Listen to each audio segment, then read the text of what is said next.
मैं एक अल्कोहलिक हूँ, मेरा नाम जीवन है। हाय ईश्वर जीवन की भाई। भाई हाय जीवन भाई। हाय जीवन। हाँ, ईश्वर की कृपा से और अल्कोहलिक्स एनोनिमस में आते रहने के कारण आज के दिन मैंने दारू नहीं पी और मैं जिंदा हूँ, सुखी हूँ, हेल्दी हूँ। भगवान की दया मेरे ऊपर बहुत ज्यादा है और ये सब अल्कोहलिक्स एनोनिमस के कारण है और मेरा स्पॉन्सर भी है। अभी आज का विषय गोपाल भाई ने पढ़ के सुना दिया। अभी क्या है, आज के विषय को समझने के लिए पहले हमको उसका पूरा बैकग्राउंड मालूम होना चाहिए। कहाँ लिखा है, क्यों लिखा है, उसका कौन सी बात से क्या संबंध है, कहाँ से ये बात पैदा हुई। जब हम पूरी बातों को याद रखेंगे तभी हम बात को समझ पाएंगे। अभी मैं शुरुआत करता हूँ। हमारी सोब्राइटी के लिए ए ने 12 कदमों का कार्यक्रम हमको दिया, जो पूरा कार्यक्रम आध्यात्मिक है। सिर्फ 12 कदम आध्यात्मिक नहीं है, ए का पूरा कार्यक्रम आध्यात्मिक है। अभी ये ए में आध्यात्मिकता कहां से आ गई? अभी थोड़ा सा इतिहास सुन लो 2 मिनट में। आज से 90 साल पहले कार्ल ह्यूम, प्रसिद्ध मनोचिकित्सक, आज जिसकी लिखी हुई किताबें मनोचिकित्सा के डॉक्टरों को पढ़ाई जाती है, उसने कहा था कि एक अल्कोहलिक की शराब छुड़ाने के मामले में मैं मेडिकल साइंस को हेल्पलेस महसूस करता हूं। मेडिकल साइंस इज हेल्पलेस एक अल्कोहलिक की शराब छुड़ाने के लिए। कोई स्पिरिचुअल कार्यक्रम या कोई पर्सनालिटी चेंज का कार्यक्रम या कोई आध्यात्मिक कार्यक्रम एक अल्कोहलिक की दारू छुड़ा सकता है। मेडिकल साइंस के पास दवाई नहीं है। अगर मेडिकल साइंस के पास दवाई होती तो सारी दुनिया के 30 लाख लोग एक के सदस्य नहीं बनते। मैं तो नहीं बनता। दवाई खा लेता, मिक्सचर पी लेता और 2 पैक पी के खाना खा के सो जाता, सोशल ड्रिंकिंग करता। लेकिन दवाई नहीं है, हम सोशल ड्रिंकर नहीं बन सकते। और अध्यात्म हमारी मजबूरी है। ए का बेस आध्यात्मिकता है और आध्यात्मिकता का बेस ईश्वर या उच्च शक्ति है। अभी 12 कदम जो पूरे आध्यात्मिक है, उस पे चलने के बाद आखिरी में क्या कहता है 12वें कदम पे? इन सिद्धांतों के परिणाम स्वरूप आध्यात्मिक जागृति प्राप्त होने पर, having had a spiritual awakening as the result of these steps, यानी 12 कदमों पर चलकर हमको स्पिरिचुअल अवेकनिंग होगी। कैसे? अगर हम मेहनत करेंगे तो। 12 कदमों के ऊपर प्रॉमिसेस में लिखा है, प्रॉमिसेस में लिखा है ए में, बिग बुक में 83 84 पेज में, if we are painstaking in this phase of recovery, अगर हम मेहनत करेंगे तब। और 12वें कदम में आखिरी में क्या लिखा है? आध्यात्मिकता शब्द आया है। फिर 12वीं परंपरा में भी वही शब्द आया है, आध्यात्मिकता। 12वीं परंपरा क्या कहती है? Anonymity is the spiritual foundation of all our traditions, ever reminding us to place principles before personality. अब principles before personality 12वीं परंपरा में आ गया, लेकिन उसका संबंध पूरी की पूरी 12 परंपराओं से है। अभी हम थोड़ा सा पीछे का डिस्कस करते जाएंगे पुरानी बातें, ताकि बात क्लियर होती जाएगी। हमारी मजबूरी हमको पता चलती जाएगी, हम कहाँ गलती कर रहे हैं, करेंगे, कहाँ गलती हो सकती है, सब हमारी समझ में आएगा। अभी पहले हम थोड़ा सा इतिहास देख लेते, फिर प्रैक्टिकल लाइफ में क्या क्या होता है वो देखेंगे। अनामता का, एनोनिमिटी का आध्यात्मिक निचोड़ त्याग है, क्योंकि 12 परंपराएं बार बार हमसे सार्वजनिक कल्याण के लिए व्यक्तिगत इच्छाओं को त्यागने की मांग करती है। इसलिए हमें यह एहसास होता है कि त्याग की भावना, जो अनामता यानी एनोनिमिटी का प्रतीक है, इन सारी परंपराओं की बुनियाद है, spiritual foundation of all our traditions. Anonymity रखते हुए, पीछे रहते हुए, अपना नाम ना जाहिर करते हुए सारे परंपराओं पे, सारे कार्यक्रम पे काम करना, ये 12 परंपराओं का बेस है। और तत्वों को, प्रिंसिपल्स को पहले रखना और पर्सनैलिटी को पीछे रखना। लेकिन शुरू में जब एनोनिमिटी की बात आई थी, अनामता, तो वो आत्मविश्वास के कारण पैदा नहीं हुई थी। ये हमारे शुरुआत के भय का परिणाम था। जैसे जैसे एक एक ग्रुप बढ़ते गए, वैसे वैसे एनोनिमिटी की प्रॉब्लम भी बढ़ती गई। जैसे किसी नए मेंबर की कहानी और नाम अगर हम सबको बता दिया, तो वो बोलता था आपने मेरी एनोनिमिटी ब्रेक कर दी। हमें दूसरे की एनोनिमिटी ब्रेक करने का हक नहीं है। नया सदस्य दुखी होगा और कहेगा उसका विश्वास तोड़ा गया है। हम कई लोगों को ए में लाते हैं और उनको बोल के लाते हैं कि आपकी एनोनिमिटी मेंटेन रहेगी। एक बार एक ऑफिस में मैं गया था, वहां का एक मेंबर मिला, मैंने कहा आप आते क्यों नहीं? बोले मेरी एनोनिमिटी ब्रेक कर दी गई, सबको पता चल गया, मेरे ऑफिस वालों को। तो हमको ये गलती नहीं करनी चाहिए। हम दूसरे की एनोनिमिटी नहीं ब्रेक कर सकते। हम पर्सनल लेवल पर अपनी कितनी एनोनिमिटी ब्रेक करते, ये हमारे को हक है, सिर्फ पर्सनल लेवल पर। ये ठीक है, हम दूसरे सदस्य की अनामिकता को नहीं तोड़ सकते, लेकिन खुद की अनामता, इसके बारे में हर सदस्य की अलग अलग राय हो सकती है। कोई सबको इस बारे में, ए के बारे में बताना चाहता है, अपने परिवार को, डॉक्टर को, अपने पुरोहित को, अपने दोस्तों को, नजदीकी दोस्तों को, वो सबको पता चलना चाहिए। उसको लगता है कि उन लोग अपने मालिक को, जहां वो काम करता है, सारे सदस्य इस प्रकार नहीं सोचते।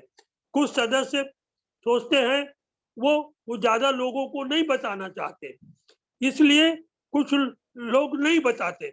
एक मिनट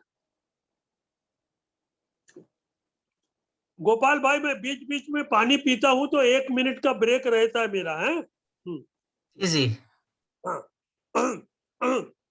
कुछ लोग खुलकर शांत चित्त के खुलासे से सबको बताने लगे, और इस तरह उनकी बातचीत के कारण बहुत से नए आदमी और औरतें ए में आए। इस तरह का संपर्क भले ही एनोनिमिटी के सख्त नियम के अनुसार नहीं था, लेकिन अनामिकता की भावना के अनुसार ठीक था। फिर भी हमें दिखाई देने लगा कि मुंह जबानी बात करना कुछ ज्यादा सीमित था, और हम ज्यादा से ज्यादा शराबियों तक हमको पहुंचना पड़ेगा। परिणाम स्वरूप हमने मीटिंग शुरू कर दी, और हम ज्यादा से ज्यादा लोगों तक पहुंचने लगे कि एक आदमी खुद देखेंगे, कुछ बाहर के लोग देखेंगे, और धीरे धीरे बाहर ए का प्रचार होने लगा, लोग ए में आने लगे। जल्दी जल्दी ए के सदस्यों को रिक्वेस्ट आनी शुरू हो गई, जो नागरिक संस्थाओं में, चर्च में, मेडिकल संगठनों में बोल सकेंगे। इस स्थिति में अनामता को बरकरार रखा जाता था, और मौजूद पत्रकारों को, प्रेस रिपोर्टरों को चेतावनी दी जाती थी, और हम अपनी एनोनिमिटी मेंटेन रखते थे। धीरे धीरे धीरे आगे ए बढ़ने लगी। जैक अलेक्जेंडर का जब सैटरडे इवनिंग पोस्ट में, अखबार में प्रकाशित हुआ लेख, तो ए एक राष्ट्रीय संस्था अमेरिका की बन गई। दूसरे अखबार, पत्रिकाएं ए की कहानियां मांग रहे थे। फिल्म कंपनी हमारी फोटो खींचना चाहती थी। रेडियो और आखिर टेलीविजन ने हमें प्रस्तुत होने के लिए विनती से घेर लिया। अब हमको क्या करना चाहिए? इस स्तर पर समाचार पत्र, रेडियो, चलचित्र, दूरदर्शन पर अनामिकता यानी एनोनिमिटी 100% इसका एक जवाब था। यहाँ बिना किसी अपवाद के व्यक्तियों के पहले सिद्धांत को रखना पड़ेगा। हम यहाँ पर सिद्धांतों को रखेंगे, व्यक्तियों की फोटो नहीं दिखाएंगे। कोई 11वीं एडिशन में हमने 100% एनोनिमिटी को मेंटेन रखा है। प्रेस के लेवल पर, पेपर के लेवल पर, टीवी, सिनेमा, हर जगह पर हम प्रिंसिपल्स बिफोर पर्सनालिटी रखेंगे। हम किसी के भी नाम, फोटो नहीं छपने देंगे। इन सारे अनुभवों ने हमें सिखाया कि वास्तविक सक्रिय विनम्रता ही एनोनिमिटी है। ये एनोनिमिटी एक संपूर्ण व्यापक आध्यात्मिक गुण है जो आज के दिन सब जगह एक जीवन का मुख्य आधार है। अनामिकता की भावना से प्रभावित होकर हम साथी शराबियों के बीच और आम जनता के बीच सामने अपनी व्यक्तिगत विशेषता पाने की अपनी इच्छाओं को त्यागने की कोशिश करते हैं। बाहर ये कोशिश नहीं करते कि हमको सारी क्रेडिट मिले। हम इस बात से निश्चिंत हैं कि विनम्रता जो एनोनिमिटी के द्वारा प्रकट होती है, इससे बड़ा सुरक्षा कवच के लिए नहीं हो सकता। ये सब तो किताबी बात हो गई, हमने पढ़ लिया, समझ में कितना आया? हम सदस्य एक ही किताब पढ़ सकते हैं, सब लोग पढ़ सकते हैं। आजकल कई भाषाओं में किताबें उपलब्ध हैं। मैं जब डेलीगेट था तब 13-14 भाषाओं में उपलब्ध थी। आज कितनी भाषाओं में मेरे को नहीं मालूम। आपके नेपाली भाषा में सब सारी किताबों का ट्रांसलेशन हुआ है कि नहीं, मेरे को नहीं मालूम। नहीं हुआ है तो आप लोगों को करना पड़ेगा। अब हम प्रैक्टिकल लाइफ में कैसे कैसे आगे बढ़ते हैं और कैसे कैसे क्या क्या समस्याएं आती है उसके बारे में बात करेंगे। 12 कदमों को ईगो डिफ्लेशन का कार्यक्रम भी बताया गया है। 12 कदमों पे चलकर हमारा ईगो, अहंकार, लालच सब दूर होना चाहिए। हमारे ईगो की, लालच की, सबकी हवा निकलनी चाहिए, वो ईगो डिफ्लेक्ट होना चाहिए। इसलिए 12वें कदम पर स्पिरिचुअल अवेकनिंग की बात की है। स्पिरिचुअल अवेकनिंग क्या है? स्पिरिचुअल अवेकनिंग को लेके कोई डरने की, कोई कंफ्यूज होने की जरूरत नहीं है।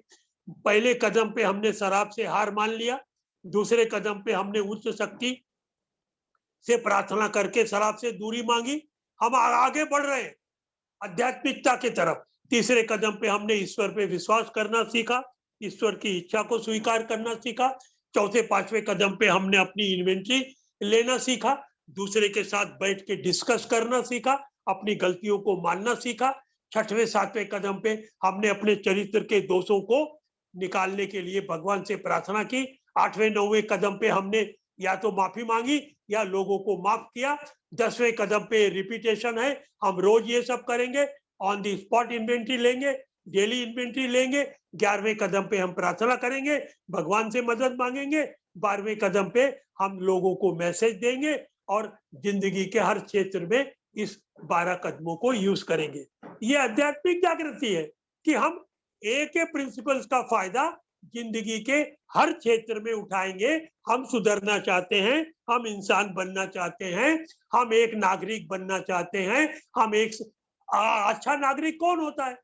बिल डब्ल्यू ने कहा था, इन सब कदमों पे चल के I am trying to be a citizen again. Citizen कौन होता है? जो सिटीजन, एक अच्छा सिटीजन एक अच्छा बेटा होता है, एक अच्छा बाप होता है, एक अच्छा पड़ोसी होता है।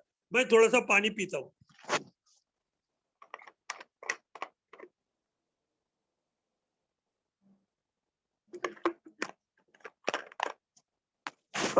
हाँ जी, अगर हमने 12 कदमों में, आवाज आ रही है ना गोपाल भाई? जी जी आ रही है, लाउड एंड क्लियर जीवन भाई।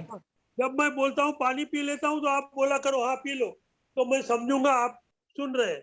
अगर हमने ठीक 12 है। कदमों में अच्छे से काम किया है, तभी हम 12 परंपराओं पे भी अच्छे से काम कर सकेंगे। मेरे को अपना अनुभव मालूम है। मैंने 9th के मैथ्स अच्छे से नहीं पढ़े थे तो 10th में मेरे को बहुत डिफिकल्टी गई थी। 11th की पढ़ाई अगर अच्छे से करेंगे तो 12th में अच्छे से हम पढ़ सकेंगे। जिसके 12 कदम अच्छे मजबूत हैं, वही 12 परंपराओं पे अच्छे से काम कर सकेगा। ये मेरा व्यक्तिगत विचार है। 12 कदमों का आध्यात्मिक कार्यक्रम हमें आध्यात्मिकता और सोबराइटी सिखाता है। हमने 12 कदम कितने अच्छे से सीखे, इसकी परीक्षा टेस्ट 12 परंपराओं पे है। अगर हमारे 12 कदम कमजोर हैं और हमने अच्छे से 12 कदमों पर मेहनत नहीं की है, तो फिर हर परंपरा में हमको कठिनाई मालूम पड़ेगी। हम पहली परंपरा में ही अटक जाएंगे। पहली परंपरा क्या कहती है? यूनिटी की बात करती है। यूनिटी के लिए हमको अपना अहंकार, अपना ईगो, अपना लालच सब कुछ छोड़ना पड़ेगा। ग्रुप की यूनिटी ना टूटने पाए, इसलिए हमको एनोनिमस रह के, पीछे रह के ग्रुप को टूटने से बचाना पड़ेगा। जो लोग हमारी सुनते हैं उनको बोलना पड़ेगा, अगर हमारी गलती है तो उसको मानना पड़ेगा। ये सब हमारे अगर 12 कदम मजबूत हैं तो हम यूनिटी के लिए ए में काम कर सकेंगे। पहली परंपरा में भी हम अच्छे से काम कर सकेंगे। दूसरी परंपरा में ग्रुप कॉन्शियस को मानना है, ग्रुप कॉन्शियस को मानना है। ग्रुप दूसरी परंपरा पे वही व्यक्ति अच्छे से काम कर सकता है जो व्यक्ति ने तीसरे कदम पे अच्छे से काम किया है और ईश्वर की इच्छा को अपनी जिंदगी में कबूल किया है, तभी वो ग्रुप कॉन्शियस को ईश्वर की इच्छा समझकर स्वीकार कर लेगा और कभी भी ग्रुप में झगड़ा नहीं होने देगा, कभी भी झगड़ा नहीं करेगा। और मेरी जिंदगी का अनुभव है, 10 में से 6 बार मेरी बात नहीं मानी जाती, कई बार मेरी ग्रुप में मेरी बात नहीं मानी गई, लेकिन मैं नाराज नहीं होता। मैंने अपनी बात रख दी, तुमको मानना है मानो, जो ग्रुप कॉन्शियस है उसको मैं कबूल करता हूँ। ईश्वर की इच्छा को कबूल करना। मैं आपको एक छोटी सी बात बताना चाहता हूँ। जब मैं ए में नया था तो बार बार एक शब्द आता था ईश्वर की इच्छा और एक शब्द आता था ईश्वर की कृपा। तो मेरे को लगा ये दो शब्द अलग अलग है, तो मैंने इसका मतलब पूछना शुरू किया। तो मेरे को नागपुर में जवाब नहीं मिला, लेकिन उसी समय जीएसओ चालू हो गई थी और मैं 86 में ए में आया, 87 में जीएसओ इंडिया चालू हो गई थी और 6 महीने में कॉन्फ्रेंस होती थी और उसमें सब लोग अलाउड थे, ऑब्जर्वर भी अलाउड थे। तो मैं हर 6 महीने में जाता था। वो उसमें घूमना फिरना, ए अटेंड करना, ए सीखना, औरत को घुमाना, सब ऑल इन वन मैं करता था। तो वहां हर जगह जाके मैं पूछता था कि ईश्वर की इच्छा और ईश्वर की कृपा में क्या फर्क है। आखिरी में एक दिन एक ओल्ड टाइमर ने मेरे को समझाया, बोले जीवन भाई मैं आपको समझाता हूँ। ईश्वर की कृपा यानी जो हमारे साथ अच्छा हो रहा, वो ईश्वर की कृपा है। और ईश्वर की इच्छा यानी जो हमारी इच्छा के विरुद्ध हो रहा, जो हमारी इच्छा के अनुरूप नहीं है, जो हमारी इच्छा के मुताबिक नहीं है, वो ईश्वर की इच्छा है। जब किसी के यहाँ कोई मर जाता है तो यही कहते हैं कि भैया ईश्वर की इच्छा यही थी, उसका हमारा इतने दिन का ही साथ था। तो ईश्वर की इच्छा हमारी इच्छा से मैच हो ऐसा जरूरी नहीं है। तो ईश्वर की इच्छा को जिसने मानना शुरू किया है वही दूसरी परंपरा पे भी अच्छे से काम करेगा। जो हमारी सेरेनिटी प्रेयर है उसमें भी आखिरी में एक लाइन है जो हम प्रेयर में नहीं बोलते, वो प्रेयर में वही बोलेगा वो आदमी जो तीसरा कदम अच्छे से लेगा। भगवान तेरी इच्छा पूरी हो, मेरी नहीं। ये उसी के मुंह से निकलेगा जिसने तीसरा कदम अच्छे से लिया है। जिसका तीसरा कदम अच्छा है वो दूसरी परंपरा पे अच्छे से काम करेगा।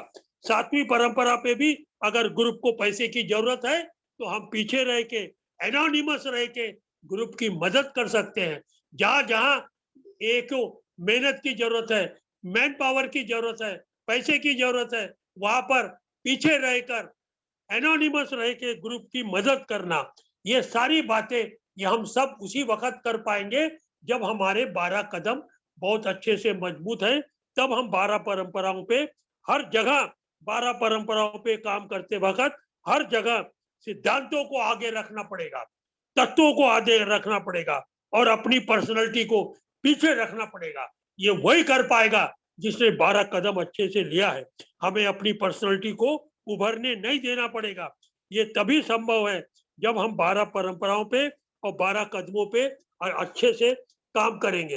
अब मैं आपको अपना अनुभव बताता हूँ जो आप आज के विषय से संबंधित है, पर पहले मैं एक घुट पानी पी लेता हूँ। ठीक है गोपाल भाई? जी जीवन भाई, पीलिए पीजिए।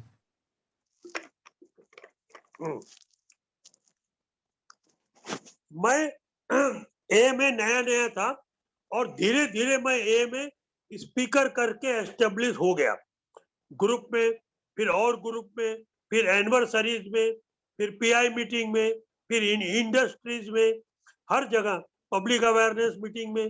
तो धीरे धीरे मुझको लगने लगा कि मैं बहुत अच्छा स्पीकर हूँ, और फिर मेरे को लगने लगा कि मैं बहुत बड़ी पर्सनैलिटी हूँ। ऐसा सबके साथ होता है। जब वो ग्रुप और फिर बाकी जगहों पर एक ही सर्विस के लिए जाता है, तो उसका ईगो, अहंकार उसको पिंक क्लाउड में पहुँचा देता है। हम भूल जाते हैं कि हम एक तत्वों को लेकर जा रहे हैं। लोग एक ही जानकारी से प्रभावित हो रहे हैं, हमसे नहीं। हमको लगता है हम ए का बहुत काम कर रहे हैं। हम भूल जाते हैं कि सारे काम 12 स्टेपिंग, कैरिंग द मैसेज, ये हम शराबी की प्रिस्क्रिप्शन में है। मेरे स्पॉन्सर ने मेरे को अर्ली डेज में ही समझा दिया था। जब मैं नाराज होता था लोगों के ऊपर कि मैं उसको फॉलो अप दे रहा हूँ, मैं ऑफिस से लौट के आया, उसको घर लेने गया और वो भाग गया, अंदर छुप गया और आया नहीं, और मैं अपना पेट्रोल खर्चा कर रहा हूँ, अपना टाइम खर्चा कर रहा हूँ, और लोग आते नहीं है। और तो मैंने, मेरे स्पॉन्सर ने बोला, जीवन भाई, ये 12 स्टेपिंग और ये जो कैरिंग द मैसेज है, ये तुम्हारे प्रिस्क्रिप्शन में है। तुम अपनी सोबराइटी के लिए कर रहे, सामने वाले को छोड़ो। तुमने उसको दे दिया ना मैसेज, सामने वाला सोबर होता है कि नहीं, ये ईश्वर के ऊपर छोड़ दो। तुम उस दिन सोबर रहते हो, यही तुम्हारा पर्पस पूरा हो गया। तो मैं एक और मेंबर की बात बताता हूँ। एक बार मैं पुरानी बात है, मैं बहुत दूर एक मोहल्ले में 12 स्टेपिंग करने गया। तो मैं वहाँ के एक मेंबर के पास गया। मैंने कहा, चलिए आप और आपके मोहल्ले में एक 12 स्टेपिंग करना है, आपको ले चलता हूँ, ताकि ताकि आप उसको फॉलो अप दे सकेंगे। तो वो चाय वाय पिलाया, बाद में बोलता है धीरे से, जीवन भाई, मेरे को मत लेके चलो, मैं बहुत अनलकी हूँ। मैंने, अनलकी क्या मतलब? बोले, मैं जिसको 12 स्टेपिंग करता हूँ ना, वो ए में नहीं आता।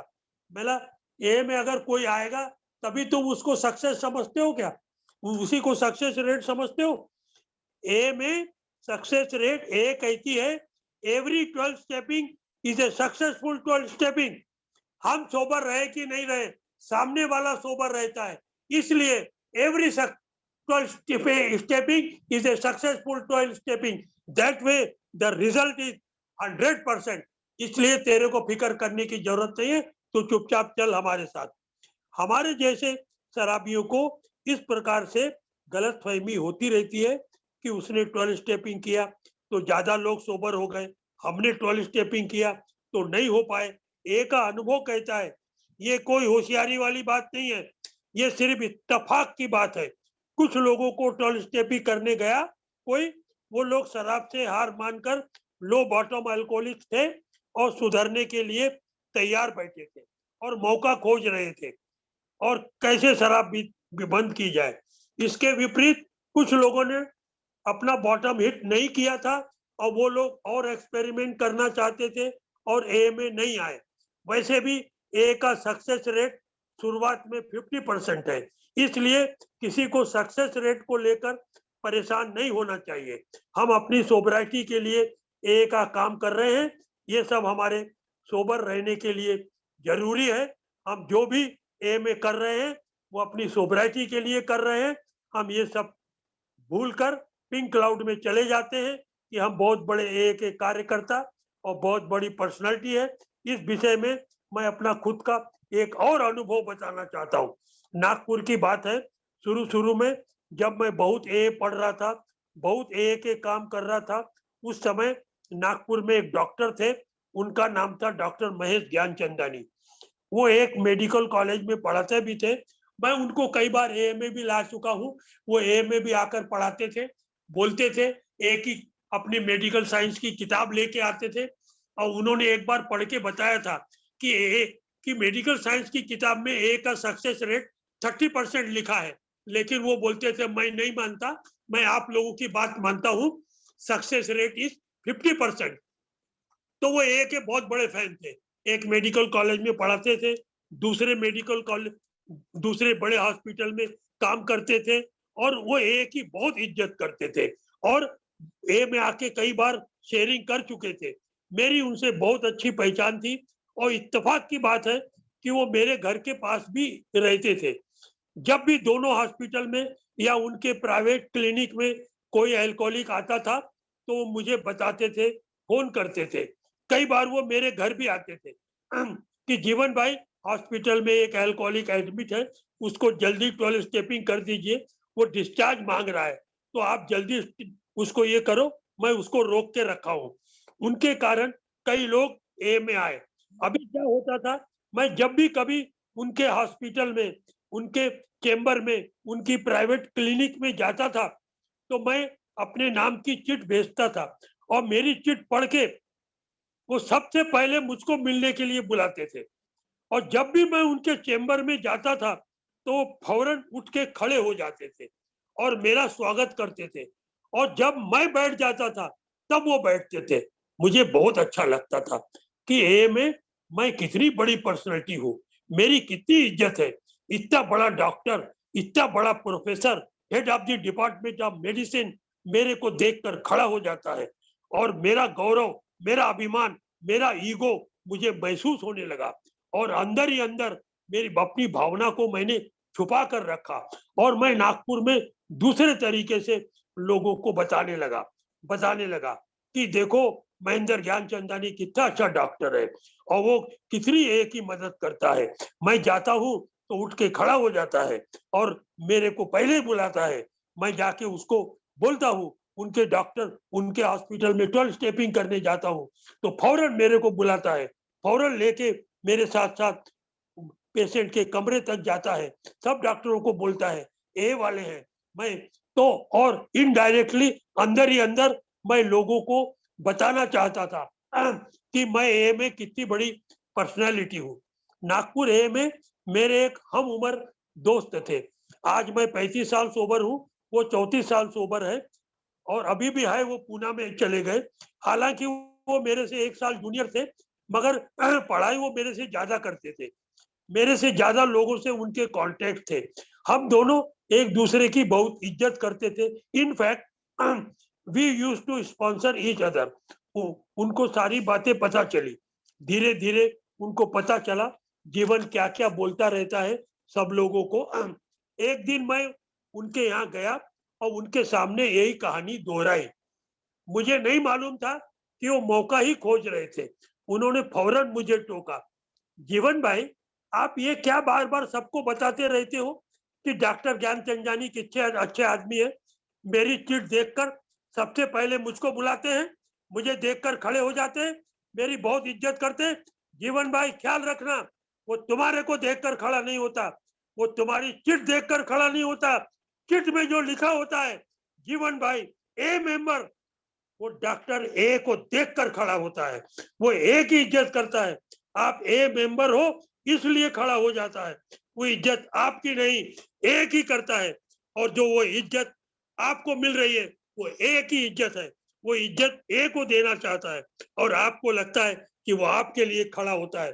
मैं आपको बहुत दिन से समझाना चाहता था जीवन, लेकिन आप मुझे मिले नहीं। आप पिंक क्लाउड में से निकलो। अच्छा हुआ कि मेरे दोस्त ने मुझको अकेले में समझाया, मैं भी उसको अकेले में ही समझाता था। उस दिन मेरी आंख खुली और उस दिन मेरे समझ में आया कि मैं फालतू चारों तरफ जो हमको इज्जत मिलती है वो ए के कारण है और मैं फालतू ये सारे लोगों को अपनी होशियारी बताता रहता हूँ। हम 12 स्टेपिंग भी करते हैं तो सामने वाला ए के तत्वों की और ए की जानकारी और 12 कदमों के कारण सोबर होता है, ना कि हमारे कारण। हमारी जगह दूसरा भी जाकर 12 स्टेपिंग करता तो वो सोबर होता। हम समझने लगते हैं कि हम कितने अच्छे 12 स्टेपर हैं, इतने लोग सोबर हो गए। मैंने हमारा ईगो हमारे अंदर गलत फहमियां पैदा करता है। दरअसल हमने 12 कदमों पे अच्छे से काम करके अपने ईगो को डिफ्लेट नहीं किया होता। सरल शब्दों में 12 कदमों पे अच्छे से काम नहीं किया होता, इसलिए हम इस प्रकार से मिसगाइड होते हैं और खुद को बहुत बड़ी पर्सनैलिटी समझने लगते हैं। अगर हम 12 कदमों पर और उसके बाद 12 परंपराओं पर अच्छे से काम करेंगे, तभी ए के तत्वों को महत्व देना सीख पाएंगे। 12वीं परंपरा कहती है, anonymity is the spiritual foundation of all our tradition, ever reminding us to place principles before personality. अगर हमारी 12 कदमों पर आध्यात्मिक जागृति हुई है यानी हमने 12 कदमों पे अच्छे से काम किया, तभी हम एनोनिमस रहकर, अनाम रहकर परंपराओं पे भी काम कर पाएंगे और समझ पाएंगे कि सारी सफलताएं जो हमारे कामों के कारण हो रही है, वो सारी एक एक तत्वों के कारण है, हमारी पर्सनैलिटी के कारण नहीं है। क्रेडिट देना है तो एक एक तत्वों को देना पड़ेगा। अगर समय रहते हम ये सब कुछ समझ पाएंगे तो अच्छा रहेगा।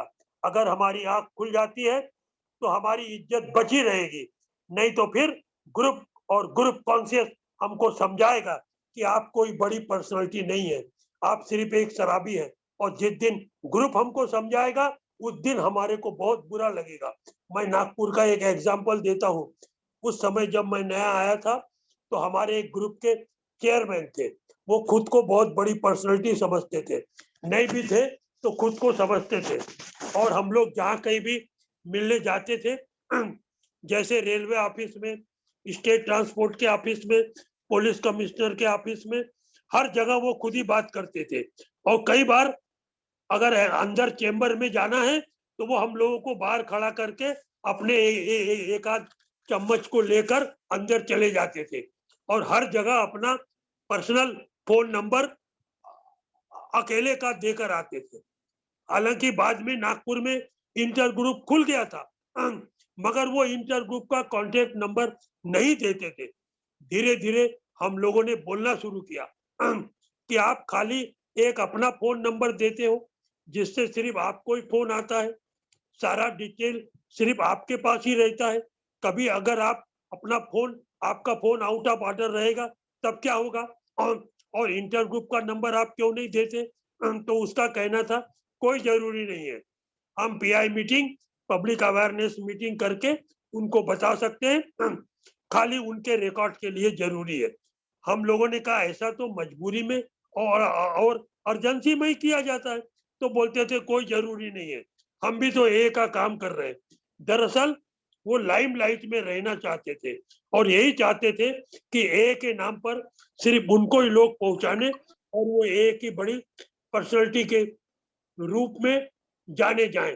धीरे धीरे उनके खिलाफ ग्रुप के लोग और इंटर ग्रुप के लोग सब एक हो गए और हम सब ने, ग्रुप कॉन्शियस ने उनके विरुद्ध तैयार हो गया और फिर सब ने मिलकर उनको उनकी जगह बता दिया।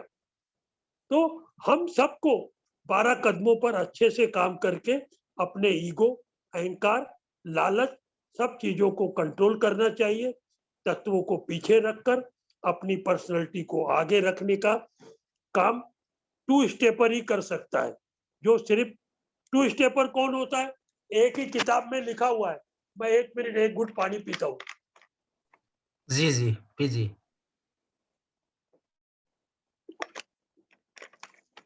टू स्टेपर कौन होता है?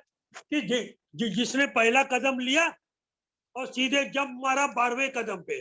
12वें कदम का वो हिस्सा सारे लोगों को सुधार देता हूँ, सब लोगों को जाके ए का मैसेज दे देता हूँ। इनका पहला कदम और 12वां कदम बहुत मजबूत होता है, लेकिन बीच के 10 कदम से उनका कोई लेना देना नहीं होता। इनको टू स्टेपर बोलते हैं। और मैंने 25-25 साल सोबर लोग देखे हैं टू स्टेपर, जिन्होंने 12 कदमों पे काम नहीं किया, सिर्फ 2 कदमों पे ही चलते रहे। जब मैं उनसे बोलता था चौथे कदम पे बोलिए तो बोलते थे हमने नहीं लिया। मैं बोलता था 8वें 9वें कदम पे बोलिए तो बोलते थे हमको नहीं मालूम। और सोबर तो टू स्टेपर भी रहता है और सोबर तो 12 कदमों पे चलने वाला भी रहता है, मगर दोनों में जमीन आसमान का अंतर रहता है। सोबराइटी में 12 कदमों पे काम करने वाला हमेशा तत्वों को आगे रखेगा। सारी दुनिया में 30 लाख लोग ए में सोबर हुए हैं, जो सिर्फ ए के तत्वों के कारण ही पॉसिबल था। हमारे केस में ऐसा नहीं हो सकता कि हमारी पर्सनैलिटी के कारण ही सब सफलता मिल रही है। हम ही कहीं गलत हैं।